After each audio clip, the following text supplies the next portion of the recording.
Welcome my dear students. আজকে chemical bonding বা রাসায়নিক বন্ধন চ্যাপ্টারটি আরেকটি গুরুত্বপূর্ণ পোরশন, সেটা নিয়ে তোমাদের সামনে আলোচনা করব। আজকে আলোচনার বিষয়বস্তু হলো সমযোজী বন্ধন। এখন প্রশ্ন আসছে, এই সমযোজী বন্ধন সম্পর্কে আমরা কি কি জানব, অর্থাৎ প্রথম পয়েন্ট এর ডেফিনেশন বা সংজ্ঞা। এখন প্রশ্ন আসছে, কাকে বলে সমযোজী বন্ধন? না, তোমরা তো আগেই জানো যে প্রত্যেকটা পরমাণু চায় নিকটতম নিষ্ক্রিয় গ্যাসের মতো সুস্থিত ইলেকট্রন বিন্যাস লাভ করতে। তাহলে সংজ্ঞাটা কি দাঁড়াবে?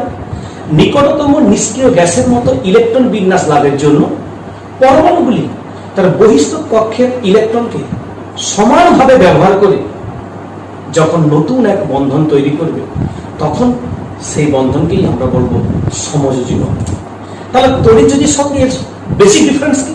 সেখানে হয়েছিল ক্যাটায়ন অ্যানায়নের ব্যাপার, অর্থাৎ ইলেকট্রন গ্রহণ বর্জনের ব্যাপার, আর এখানে হলো দুটো পরমাণু ইলেকট্রন সমানভাবে ইউজ করা, ব্যবহার করা, অর্থাৎ শেয়ার করা। এটাই হলো মূল বেসিক ডিফারেন্স সমযোজীর সঙ্গে তড়িৎযোজী। তাহলে আমরা সমযোজী বন্ধনের সংজ্ঞা বা ডেফিনেশন জানলাম। এবার আমরা কি জানবো? এর এক্সাম্পল, অর্থাৎ উদাহরণ। এই উদাহরণ কি কি? অর্থাৎ এই সমযোজী বন্ধন, সমযোজী বন্ধনের উদাহরণ হলো আমরা কি কি পাবো? Hydrogen, oxygen, nitrogen, ammonia, methane, H2O। Huge example রয়েছে, আরো আমরা নিতে পারি CO2 এটসেট্রা। এখন প্রশ্ন আসছে, এই যে আমরা এক্সাম্পল গুলো লিখলাম, এগুলোই কি শুধুমাত্র সমযোজী যৌগের উদাহরণ?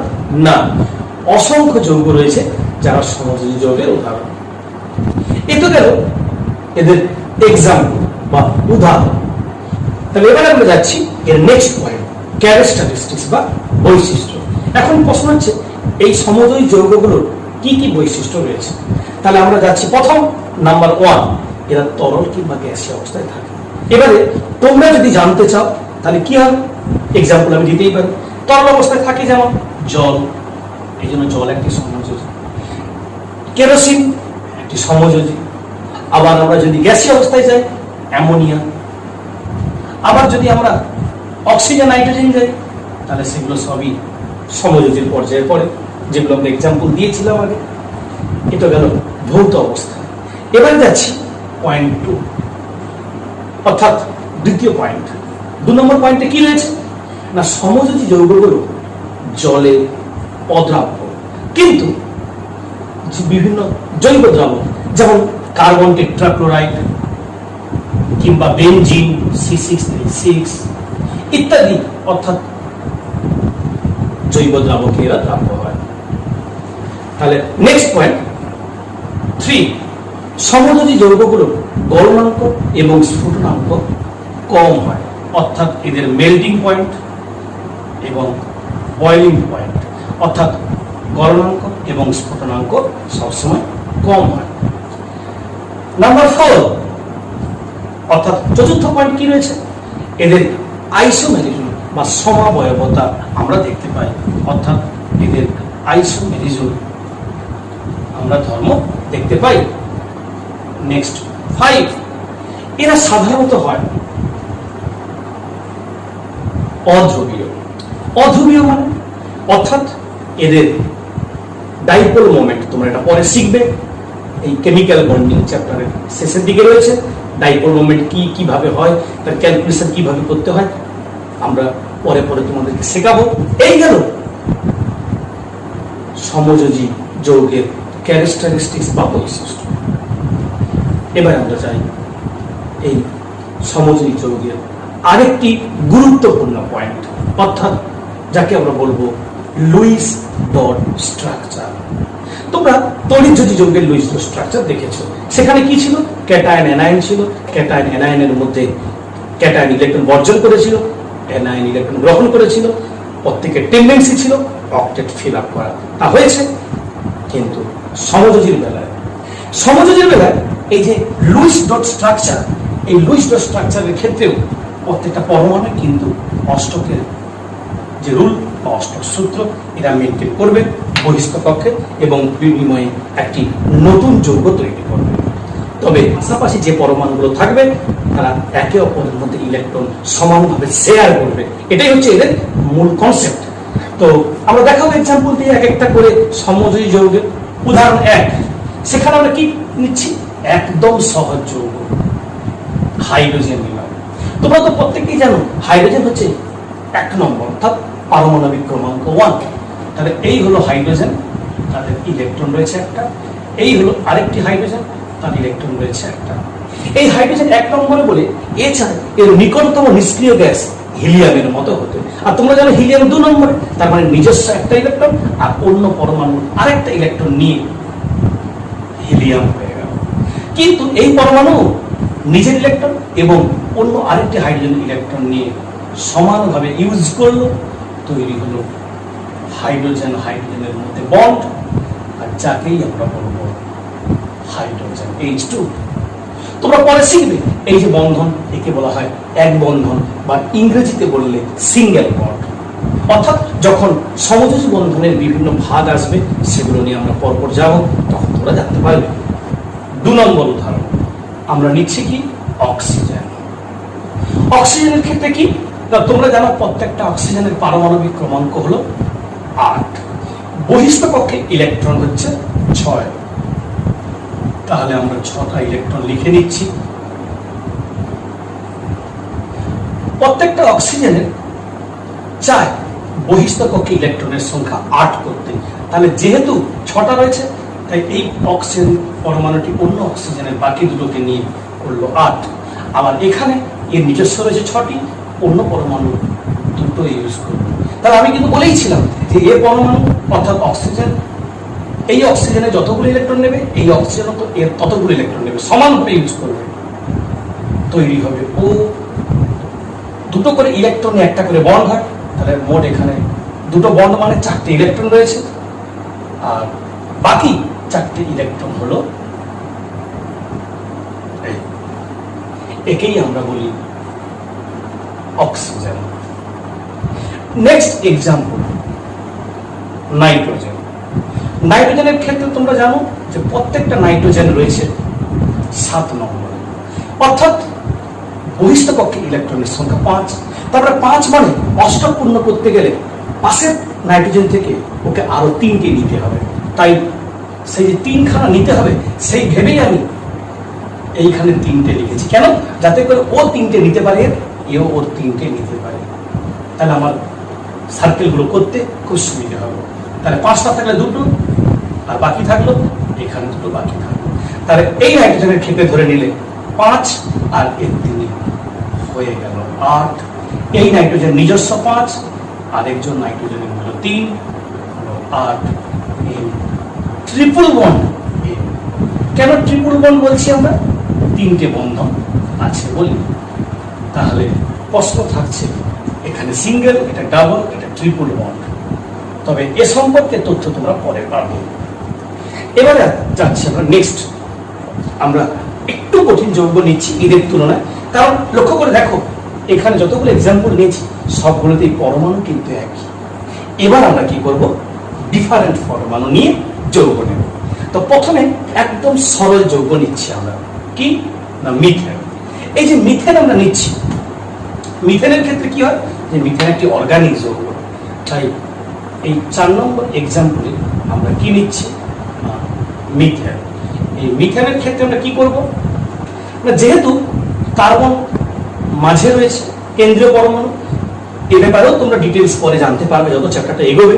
কারণ তোমাদের মনে প্রশ্ন আসতে পারে যে স্যার কোন পরমাণুটাকে আমরা কেন্দ্রীয় পরমাণু ধরবো আর কোনগুলোকে আমরা আদার্স পরমাণু চিহ্নিত করবো, এরও কত নিয়ম রয়েছে, কতগুলি তোমরা সব জানতে পারবে। তো এখন আপাতত ধরে নাও যে কার্বন পরমাণু হলো কেন্দ্রীয় পরমাণু, আর তাতে বহিস্থ কক্ষের ইলেকট্রনের সংখ্যা 4। কেন না কার্বন 6 নম্বরে রয়েছে, তাহলে প্রথম কক্ষে 2টি আর বহিস্থ কক্ষে অর্থাৎ দ্বিতীয় কক্ষে 4টি ইলেকট্রন রয়েছে। কিন্তু কার্বন তো চায় অষ্টক পূর্ণ করতে, অর্থাৎ আর বাকি 4টে। তাই বাকি চারটে আমরা হাইড্রোজেন বসাচ্ছি। হাইড্রোজেনের প্রত্যেকটা কটা করে ইলেকট্রন রয়েছে? হিলিয়াম হতে চেষ্টা করে, অর্থাৎ একটা করে ইলেকট্রন রয়েছে। আলাদা পরমাণু বলে আমি সিম্বলটা আলাদা দিচ্ছি বোঝার সুবিধার্থে। তাহলে প্রত্যেকটা হাইড্রোজেন কি চায় না হিলিয়াম, নিষ্ক্রিয় গ্যাসের মতো প্রত্যেকটা তোমরা লক্ষ্য করো হয়ে যাচ্ছে হিলিয়াম। আবার কার্বন দেখেছে যে আমার চারটি আছে, আমার বাকি চারটে দরকার, তাহলে আমি যদি প্রত্যেকটা হাইড্রোজেনের কাছ থেকে একটা করে ইলেকট্রন কালেক্ট করতে পারি তাহলে আমার মোট ইলেকট্রনের সংখ্যা হয়ে যাবে 8, অর্থাৎ আমি অষ্টক পূর্ণ করতে পারবো, অর্থাৎ অক্টেট ফিল আপ করতে পারবো। দুটো করে ইলেকট্রন নিয়ে একটা করে বন্ড তৈরি হয়, সেই জন্য এটাই হলো মিথেনের সমযোজী বন্ধনের যে লুইস ডট স্ট্রাকচার আমরা পেলাম, এইভাবেই মিথেন তৈরি হয়। এবারে যাচ্ছি আমরা নেক্সট এক্সাম্পল, অর্থাৎ এক্সাম্পল 5। এখানে আমরা কি নেব? অ্যামোনিয়া নিচ্ছি। তোমরা জানো যে অ্যামোনিয়া আদার্স আগের মতোই দুটো ডিফারেন্ট পরমাণু রয়েছে। তাহলে নাইট্রোজেনের বাইরের পক্ষে মোট ইলেকট্রনের সংখ্যা 5টি, টোটাল ইলেকট্রনের সংখ্যা 7টি, বহিস্থ পক্ষে ইলেকট্রনের সংখ্যা 5টি। তাহলে 5টিকে কিভাবে আমরা লিখছি তোমরা যদি একটু ফলো করো দেখবে এইরকম লিখছি। এখন আমরা ভাবতেও পারো যে স্যার এরকম আপনি লিখলেন কি করে জানলেন? একটা জিনিস ফলো করে দেখো, 3টে হাইড্রোজেন রয়েছে, তারপরে 3টে হাইড্রোজেনের সঙ্গে 3টে ইলেকট্রন শেয়ারের প্রশ্ন রয়েছে। তাই 3টাকে আলাদা আলাদা লিখে রেখেছি, আর দুটো এক জায়গায় ইউজড হবে না, ওই জন্য এক জায়গায় রেখেছি। এবার লক্ষ্য করো প্রত্যেকটা হাইড্রোজেন রয়েছে, এখানে আমরা ইলেকট্রনগুলো আলাদা সিম্বল দিলাম। আমি ক্রস দিয়ে দেখাচ্ছি মানে তোমাকে ক্রস দিয়ে দেখাতে হবে এমন কোনো কথা নেই, তুমি অন্য কোনো সিম্বল দিতেই পারো, কিন্তু প্রত্যেকটা হাইড্রোজেন হিলিয়ামের মতো হয়ে গেল। আর নাইট্রোজেনকে যদি ফলো করো, নিজস্ব ছিল বহিস্থ পক্ষে 5, আর প্রত্যেকটা হাইড্রোজেনের কাছ থেকে একটা করে কালেক্ট করলো, মোট দাঁড়ালো 8, অর্থাৎ অষ্টকে পেলাম নাইট্রোজেন, অর্থাৎ 3টে হাইড্রোজেন হাইড্রোজেনের সঙ্গে যুক্ত রয়েছে আর দুটো ইলেকট্রন রয়েছে। এটাই তোমরা পরে জানবে, এই যে এক জোড়া ইলেকট্রন আনইউজড অর্থাৎ ব্যবহৃত হচ্ছে না, রয়ে যাচ্ছে, একেই বলে নিঃসঙ্গ ইলেকট্রন জোড়। অর্থাৎ বলে না নিঃসঙ্গ মানে কি সঙ্গীহীন এক জোড়া ইলেকট্রন, একে ইংরেজিতে বলে lone pair of electron, lone pair বা নিঃসঙ্গ ইলেকট্রন জোড়। এই হলো অ্যামোনিয়া যৌগটির লুইস ডট স্ট্রাকচার। এইভাবে আমরা হিউজ এক্সাম্পল করতে পারি। এবারে আমরা যাব একটি গুরুত্বপূর্ণ কোর্স। কেন গুরুত্বপূর্ণ? এই কারণে বলছি, এতদিন পর্যন্ত আমরা জেনেছি পরমাণুগুলো প্রত্যেকেই চায় বাইরের পক্ষে 8টা করে ইলেকট্রন পূর্ণ করতে, অর্থাৎ অষ্টক পূর্ণ লাভ করতে। সেই কারণে তাদের স্থায়িত্ব বা স্টেবিলিটি বৃদ্ধি পায়। কিন্তু এখন আমরা যে কোর্সে যাব পুরোটাই হলো এক্সেপশনাল কেস, অর্থাৎ ব্যতিক্রমিক কেস। এখানে কি রয়েছে? অষ্টকের থেকে কম হবে আর অষ্টকের থেকে বেশি হবে। কম হলে তাকে বলবো অষ্টকের সংকোচন, আর বেশি হলে বলবো অষ্টকের প্রসারণ। এবারে সেখান থেকেই আমরা নতুন তথ্য শিখব, দেখে নাও। অর্থাৎ এই ব্যতিক্রম বা এক্সেপশনাল কেসের মধ্যে 1 নম্বর,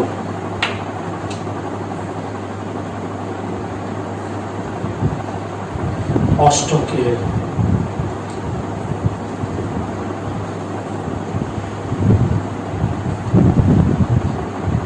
সংকোচন, অর্থাৎ 8টার থেকে কম হবে।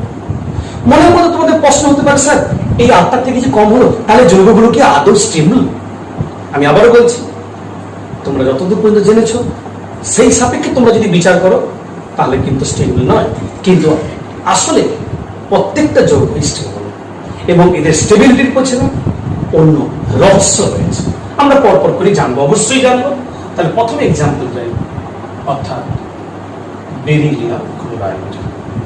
এখানে কি রয়েছে তোমরা জানো?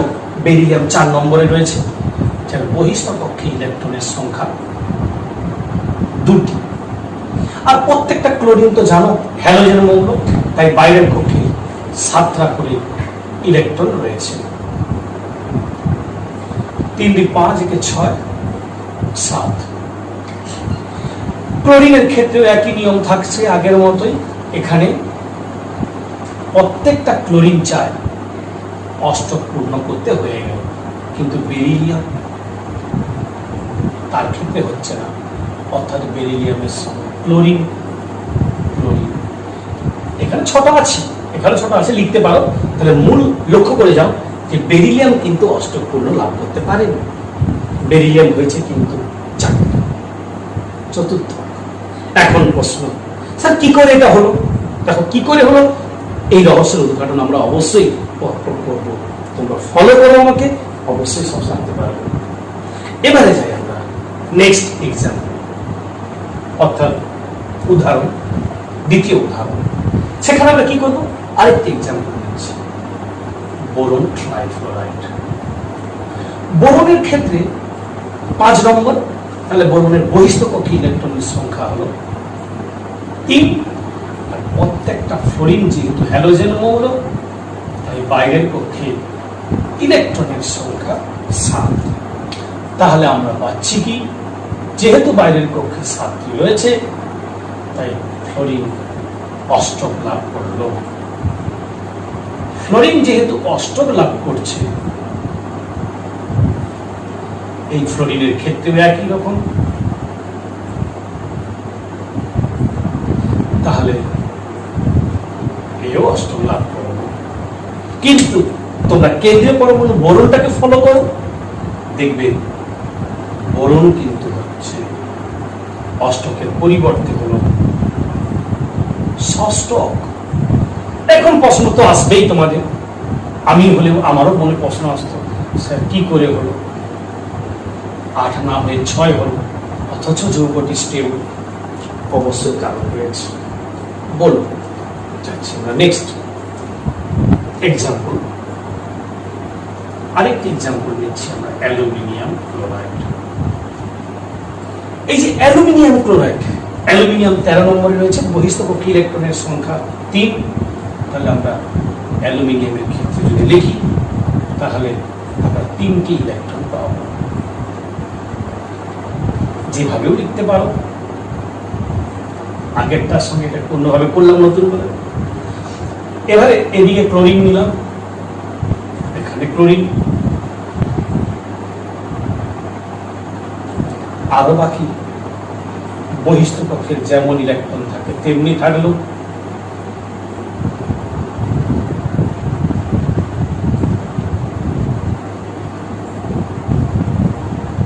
লক্ষ্য করে যাও, ক্লোরিন কিন্তু 7 আর অ্যালুমিনিয়ামের একটা নিয়ে 8 করলো,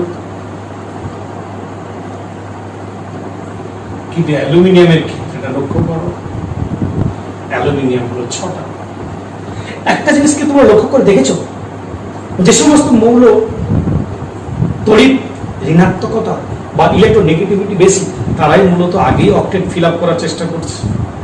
প্রথম কেসে ক্লোরিন, তারপরের কেসে ফ্লোরিন, থার্ড কেসে ক্লোরিন।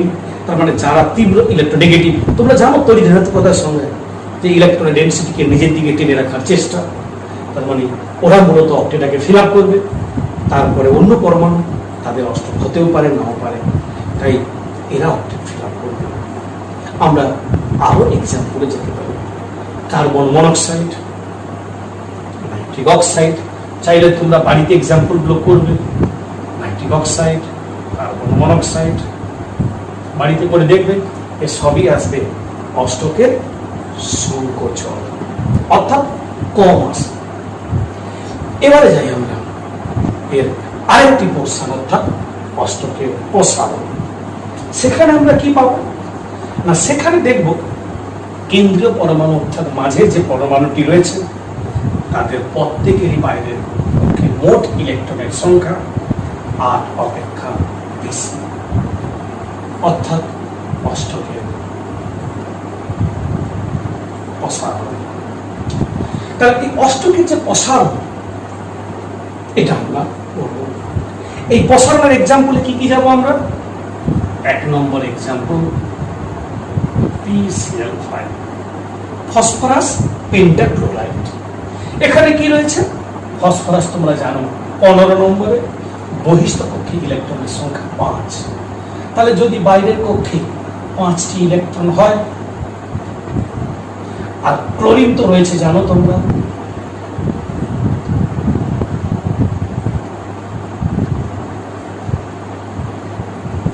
প্রত্যেকটারই বাইরের কক্ষে 7টি করে রয়েছে।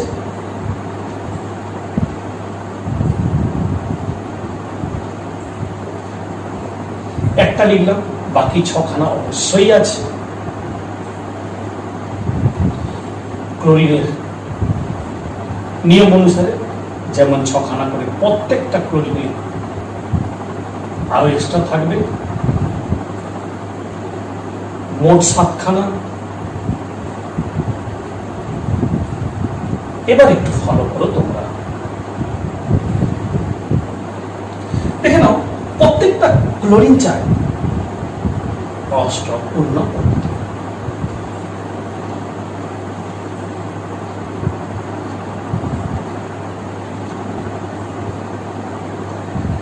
কিন্তু ফসফরাসের কেসটা লক্ষ্য করে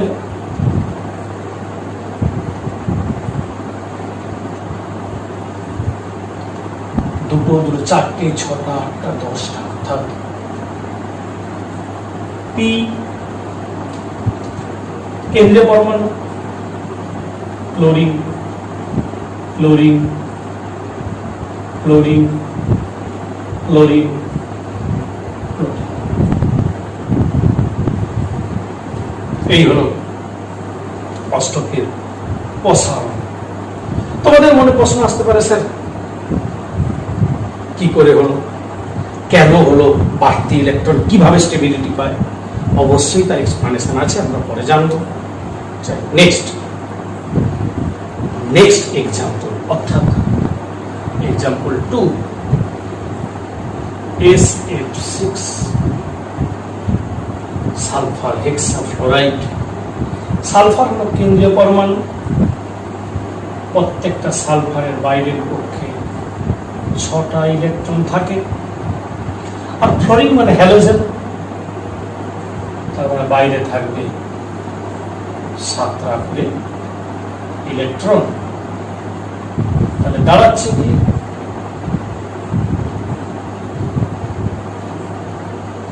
একটা করে লিখলাম, বাকি 6টা করে প্রত্যেকটা ফ্লোরিনের মধ্যে রয়েছে। এবার আমার দেখানোর উদ্দেশ্য হচ্ছে কি, কেন্দ্রীয় পরমাণু, অর্থাৎ এই এই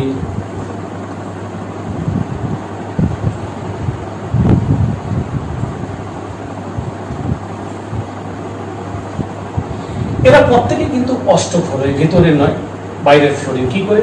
একটা, এখনো 6খানা ছিল, লিখিনি। যদি আমরা 6খানা লিখি তাহলে দেখতে পাবো অক্টেট কিন্তু ফিল আপ হচ্ছে।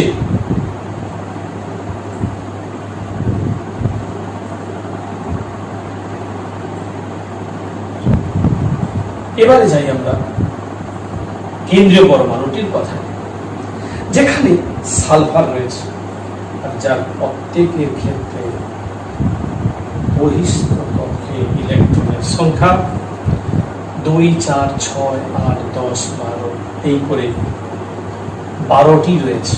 এখানে 10, এখানে 12, সবই অষ্টকের প্রসারণ 8 থেকে বেশি হবে। তাহলে সালফার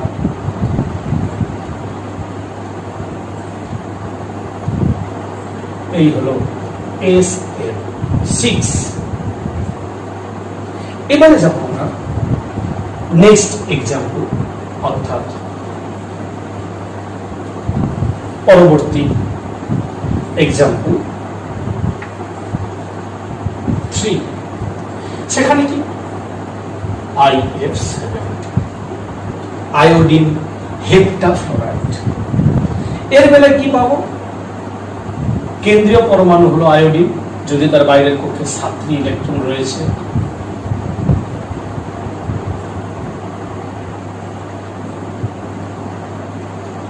আর ওর সঙ্গে যুক্ত যে ফ্লোরিন গুলো, তাদেরও বাইরে 7টা রয়েছে।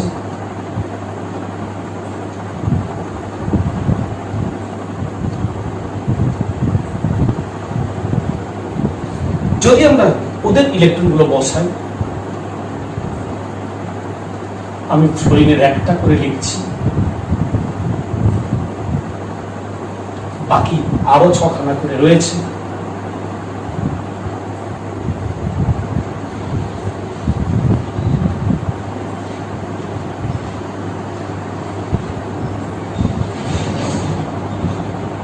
লক্ষ্য করো তোমরা,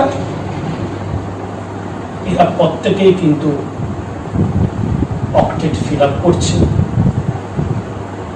কিন্তু একমাত্র আয়োডিনের কেসটা আলাদা। যদিও এটি কেন্দ্রীয় পরমাণু, তার বেলায় যদি লক্ষ্য করো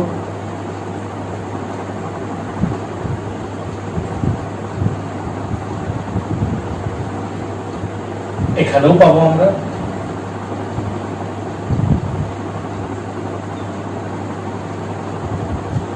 এবার যদি আমাদের উদ্দেশ্য কিন্তু আয়োডিন নিয়ে,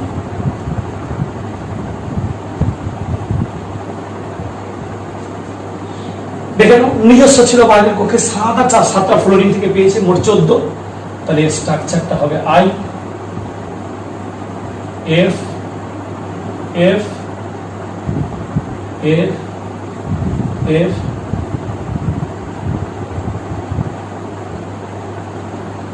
1 2 3 4 5 6 7। এই হলো আয়োডিন হেক্টাফ্লোরাইড। তাহলে দেখলাম ইলেকট্রনের সংখ্যা কখনো হচ্ছে 10 12 14, অর্থাৎ অষ্টকে প্রসারণ। এই ব্যতিক্রমী যৌগ এই কটা কি আছে? আরো আছে। তাহলে এই যৌগগুলোকে আমরা বলবো অষ্টকের নিয়মের ব্যতিক্রমী যৌগ। এই তো গেল অষ্টকের সংকোচন এবং প্রসারণ, অর্থাৎ ব্যতিক্রমী কেস। কিন্তু তোমাদের মনে প্রশ্ন আছে, আসাটা স্বাভাবিক যে স্যার ব্যতিক্রম হলো, কিন্তু কেন হলো, তারা কি করে স্টেবিলিটি পেল? এই রহস্যের স্যার উদ্ঘাটন কিন্তু হলো না। অবশ্যই হবে, আমি যখন কথা দিয়েছি অবশ্যই করব, কিন্তু কখন করব? যেহেতু এইসব ব্যাখ্যা করতে গেলে আমাদের আরেকটি পোর্শন, অর্থাৎ রাসায়নিক বন্ধনের থার্ড টাইপ, যাকে বলবো আমরা অসমযোজী বন্ধন, এটা আমাদের আগে আলোচনা করতে হবে। তারপরে আমরা এই এক্সপ্লেনেশনে যাব এবং ব্যাখ্যা করতে আমাদের পক্ষে অনেক সহজ হবে। তো আগে হোক, তারপরে আমরা আসবো।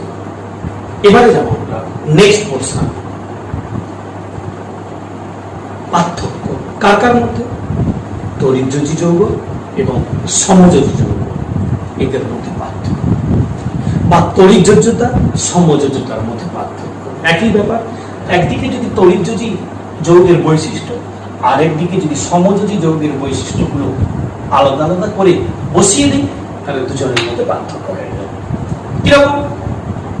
1 নম্বর পার্থক্য, তড়িৎযোজী যৌগগুলো সাধারণ অবস্থায় কঠিন, সমযোজী যৌগগুলো তরল কিংবা গ্যাস। পয়েন্ট 2, তড়িৎযোজী যৌগগুলো জলে অধিক দ্রাব্য, সমযোজী যৌগগুলো জলের স্বল্প দ্রাব্য কিন্তু জৈব দ্রাবকে দ্রাব্য। নেক্সট 3, এদের সমাবয়বতা দেখা যায় না, কিন্তু সমযোজী যৌগের সমাবয়বতা দেখা যায়। নাম্বার 4, তড়িৎযোজী যৌগগুলোর গলনাঙ্ক স্ফুটনাঙ্ক বেশি, এদের গলনাঙ্ক স্ফুটনাঙ্ক কম। নেক্সট, এরা সাধারণত ধ্রুবীয় হয়, এরা অধ্রুবীয় হয়, অর্থাৎ সমযোজী যৌগগুলো। তাহলে এই গেল তড়িৎযোজী যৌগ এবং সমযোজী যৌগের মধ্যে পার্থক্য। এবারে যাচ্ছি আমরা এই পোর্শনের শেষ অংশ, অর্থাৎ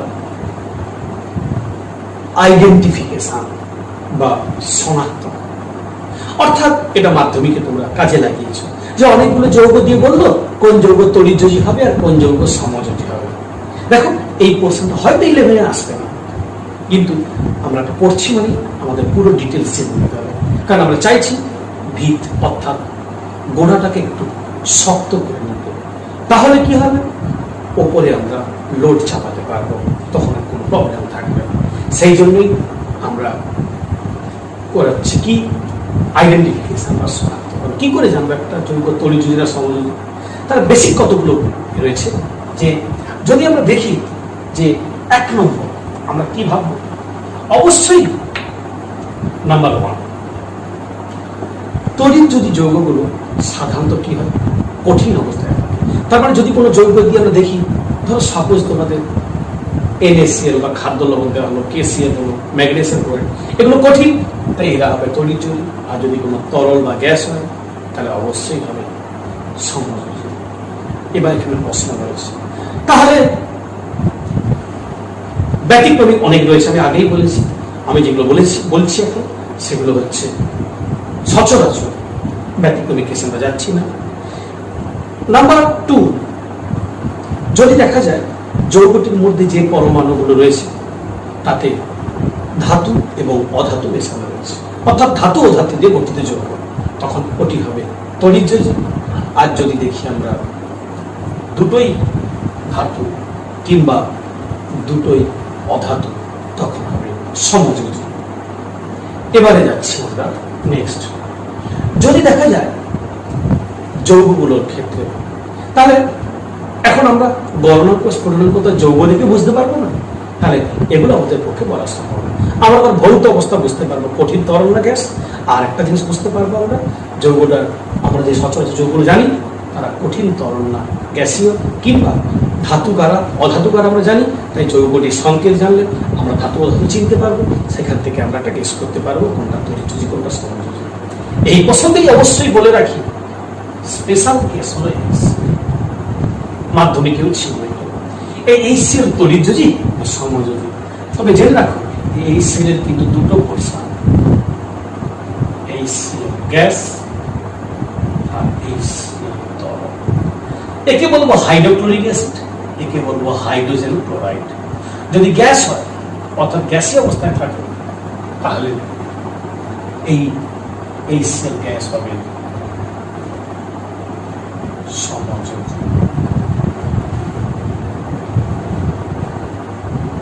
আর যদি HCl লিকুইড হয়, হাইড্রোক্লোরিক অ্যাসিড হয়, তাহলে এটি হবে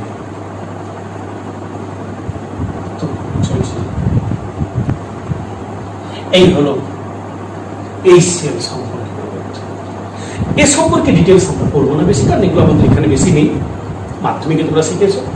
আমরা একটা প্রিলিমিনারি আইডিয়া বা ধারণা দেওয়ার চেষ্টা করছি যে তড়িৎ যদি আমরা জেনেছি, এখন আমরা জানলাম সমযোজী, কিন্তু এবার আমরা জানবো অসমযোজী, যেটা আমরা পরের ভিডিওতে জানতে পারবো।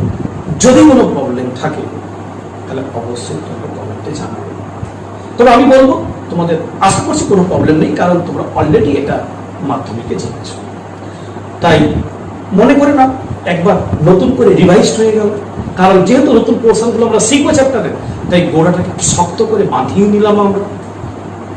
অর্থাৎ আমরা এই কোশ্চেনটার উপর ভিত্তি করে দুটো MCQ কোশ্চেন আমি দিচ্ছি। এই MCQ কোশ্চেনটির অ্যান্সার আমাকে কমেন্টে দেবেন। কোশ্চেন নাম্বার 1, অ্যালুমিনিয়াম ক্লোরাইড যৌগে অ্যালুমিনিয়ামের বহিস্থ কক্ষে মোট ইলেকট্রনের সংখ্যা হলো option A 8, option B 4, option C 6, option D কোনটি নয়। নেক্সট কোশ্চেন, অর্থাৎ কোশ্চেন নাম্বার 2, HCl গ্যাস যৌগটি হলো অপশন A তড়িৎযোজী, অপশন B সমযোজী, অপশন C উভয়ই, অপশন D কোনটি নয়। প্রিভিয়াস পার্ট শেষ, এবারে নিউ পার্টের দিকে এগোবো। তাই তোমাদের বলবো এই প্রথম যে দুটো পার্ট হয়ে গেল, অর্থাৎ পার্ট 1 আর পার্ট 2, এই দুটো একবার দেখে নাও, তাহলে পার্ট 3 নতুন করে শুরু করতে পারবো। তোমাদের সঙ্গে আমার এরপরে দেখা হবে পরবর্তী ভিডিও।